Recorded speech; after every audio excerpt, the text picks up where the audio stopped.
I recently cruised out of the port of Long Beach, California on Carnival's newest ship, the Firenze. The Firenze started its life as a Costa cruise ship, a sister company of Carnival for the Chinese market. After the pandemic, it was pulled into the American market, remodeled as an Italian-themed ship, and made its home in Long Beach. Still bearing the big C on the smokestack of the Costa brand, it sets itself apart from the familiar whale tail of most Carnival ships that we are used to. We were docked in Ensenada, Mexico on a cold and dreary morning. Not wanting to get off the ship in this lackluster port, I decided to check out the jogging track and share my view around the ship. The jogging track is on deck 12 and it affords a panoramic view of the ship and any port you may find yourself in. And that's where everything is located for all the family fun. This was my grandson's first cruise, and I was pleased to see that the Firenze had plenty of activities to make a 12-year-old happy. The water slide was a big hit, and so was the miniature golf and the arcade. The pool that you're seeing right now is in the aft of the ship, and that was a great hangout for people who love pizza, want to go in either a jacuzzi or a pool, and there's a bar there. It was just a great place. There's plenty of hangouts on deck 12, so you can have your own private little space. There's one right there. They have foosball.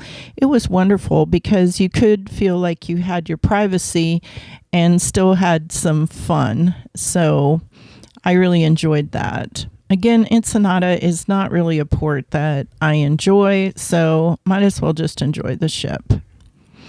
The Firenze holds around 4,000 passengers, but we were a bit light due to most airlines canceling and rescheduling flights when the CrowdStrike incident brought down their systems. Many people didn't make it to the cruise terminal on time, or they had to cancel their cruises altogether. That is the basketball court, which there always seem to be people in there. The track was wide and arrowed for directional indications, although several people just went whichever way they pleased, like they do on any track. The use of the jogging track and the fitness center are included in the cruise price. With all the delicious food offerings on board, the Firenze is a good place to visit the jogging track to kind of counteract all of those calories that we seem to put on when we're on a cruise.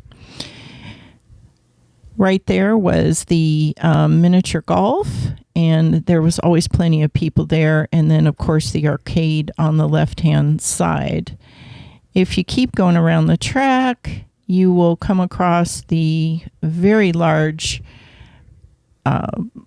water slide, which had little splash areas for smaller kids and great places to sit for the adults so they could watch their children.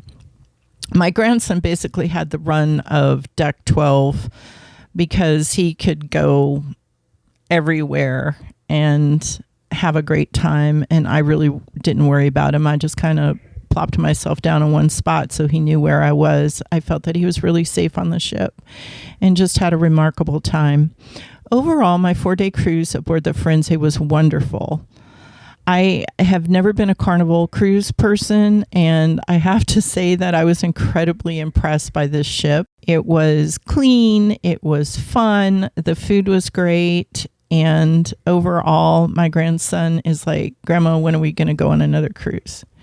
So I'll share more about my time on Carnival's newest addition to the fleet in my next video, but I just wanted to kind of share this with you so you could get an idea of what you'll be seeing on the jogging track and all the fun on deck 12. Overall, I believe that the Carnival Firenze was a great ship, and it is really a fun ship for families. So happy cruising!